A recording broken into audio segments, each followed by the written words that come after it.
Mga idol, kahit man nga tahimik lamang ang Dallas Mavericks ngayong off-season ay lumakas para naman nga kahit papano ang kanilang lineup ngayon. Yan naman ang ating unang storya na sasamahan ko na rin ang posibleng pagkuha at pagkikita ng Golden State Warriors at ni Dwight Howard at ang balitang pagpirma ng contract extension ni Jarred Vanderbilt. Pag-uusapan na rin natin ngayon kung papaano nga ba babaguhin ni Coach Tim Cone ang Gilas Pilipinas. Kaya mga idol, tara!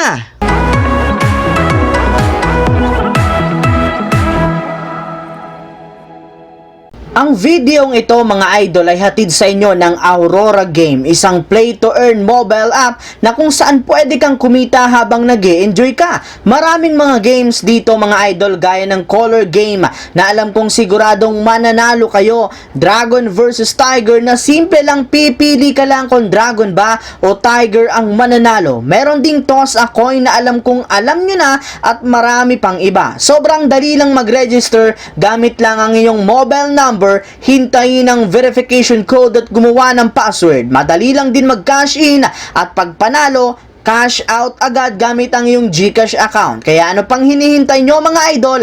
Mag-download na at manalo. Nasa comment section ang link para makapagsimula na kayo. Kung inyo nga pong matatandaan mga idol, isa nga po ang Dallas Mavericks sa mga nagkaroon ng nakakadismayang kampanya last season sa hindi nila pagpasok sa playoffs sa kabila ng pagkakaroon nila ng superstar duo ni sina Kyrie Irving at Luka Doncic. Kaya sa pagpasok pala nga po nila ngayong off-season, hinanda na nga nila ang kanilang team sa paggawa ng mga move. Ngunit naging tahimik pa rin naman ang kanilang prangkisa, gayong kakaunting move lang naman ang kanilang nagawa sa pagbibigay nila kay Kyrie Irving ng bagong kontrata, pagkuha kay Grant Williams sa isang trade at pagsungkit kina Seth Curry at Derrick Jones sa loob ng free agency. Pinabayaan rin naman nga nilang umalis sa kanilang lineup si Christian Wood at paglipat nito sa Los Angeles Lakers. Yes mga idol, halos wala rin naman nga pong masyadong nabago ngayon sa lineup ng Dallas Mavericks. Pero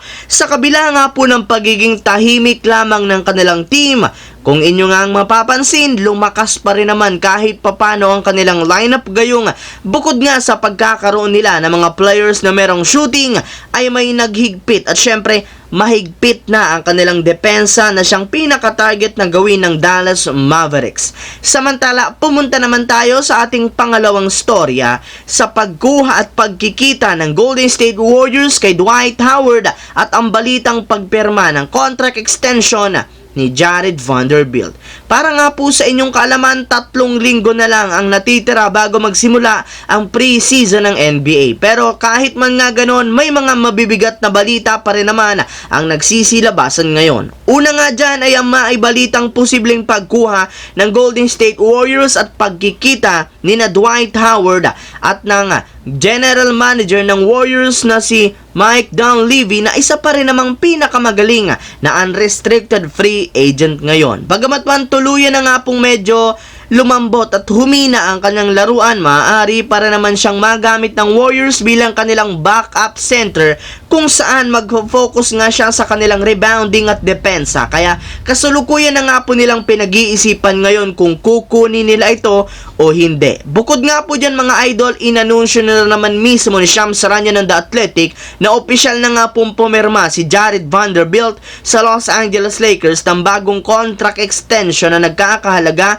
ng mahigit sa 4-year, $48 million contract o aabuti ng $12 million kada taon, kung saan meron nga po siyang player option sa huling taon nito. Pero syempre, hindi rin naman ito nakakabigla, gayong sa nagdaang September 8 pa nga pwedeng pumirma si Vanderbilt ng contract extension. Habang dumiretso naman tayo sa ating huling storya sa balita kung papaano nga ba babaguhin ni Coach Tim Cone ang Gilas Pilipinas. Ilang araw lang nga mga idol ang nakakalipas simula nang magtapos ang FIBA World Cup, ibinulgar nga po ng FIBA ang updated World Cup rankings kung saan umangat nga po ang Gilas Pilipinas sa ika-38 na pwesto. Pero sa kabila nga niyan ay mas nakafocus pa rin naman ang nating national team sa kanilang preparasyon para sa darating na Asian Games. Sa katunayan, may ilang mga adjustment o pagbabago nga po ang ginawa ngayon ni Coach Tim Steven Cohn sa Gilas, katulad na lamang ng pagiging positibo parate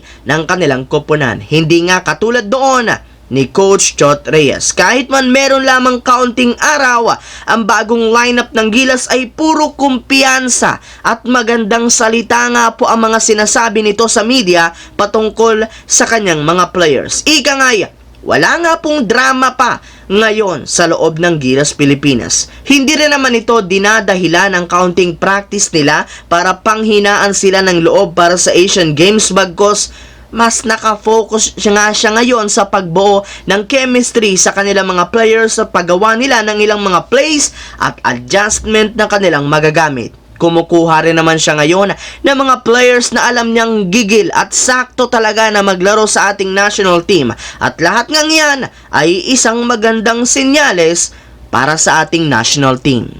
So yun lamang mga idol ang ating bagong video ngayon na ating pinag-usapan dito. Once again, this is your J-Zone TV. Huwag kalimutang mag-like at syempre mag-subscribe. Pindutin ang notification bell sa akin channel para lagi kayo maging updated sa mga videos na inilalabas ko. I-follow nyo na, bisitahin at i-like ang ating Facebook page, J-Zone TV. Maraming salamat mga idol. Hopefully, nag-enjoy kayo ngayon.